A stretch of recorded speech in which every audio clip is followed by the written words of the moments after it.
Assalamualaikum warahmatullahi ta'ala wabarakatuh. Kalau anda semua nak tahu, Allah Ta'ala ciptakan semua manusia semata-mata untuk manusia ini ingat kepada Allah. Bukan setakat cipta manusia, tetapi Allah kurniakan rezeki, makan minum, nikmat kesihatan, rasa gembira, semuanya kerana satu sebab, iaitu Allah nak manusia itu ingat semula kepada Allah dan rasa syukur kepada apa yang telah Allah Subhanahu Wa Ta'ala berikan. Tapi seperti kebiasaan yang dilakukan oleh manusia, bila sudah diberi kenikmatan hidup, diberi rezeki yang murah, diberi rasa sihat yang cukup, maka timbullah satu perasaan lupa diri dan tidak lagi ingat kepada yang memberi nikmat, iaitu Allah Subhanahu Wa Taala. Mana katanya, jika Allah itu sendiri pun sentiasa dilupakan oleh manusia, walaupun Allah itu kurniakan segala perkara yang ada di dalam dunia ini, maka janganlah sesekali kita rasa pelik kalau kita pernah buat baik dengan manusia, tetapi manusia itu lupakan kita, bahkan meremehkan kita setelah kita sudah memberi bantuan atau jasa kepada manusia tersebut. Kita juga jangan pelik, manusia yang pernah kita tolong itu juga boleh menjadi musuh kita, kerana memang lumrah hidup ini, setiap perbuatan yang baik tak selalu akan dibalas baik. Selalunya hal yang tak baik akan dirasai dari rasa benda yang baik.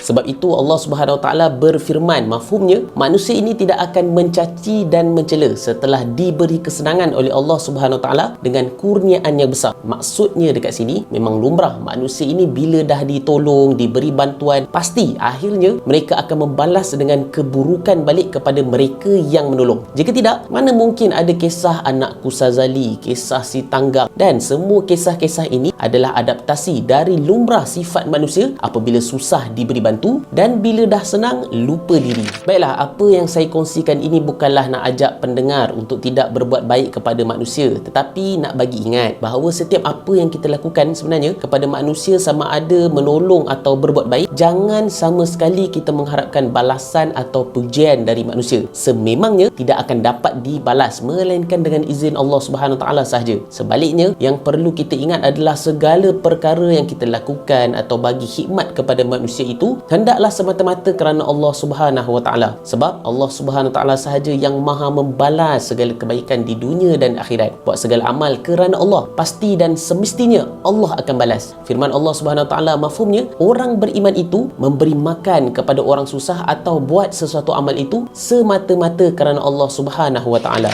Percayalah, jika kita lakukan segala pekerjaan dan amalan kerana Allah Subhanahu Wa Taala, kita akan rasa bebas dan merdeka dari rasa sedih, kerana kita yakin bahawa Allah Subhanahu Wa Taala lah sahaja yang maha memberi dan membalas segala kebaikan. Ingatlah, buat baik bukan kerana manusia, tetapi kerana Allah Subhanahu Wa Taala.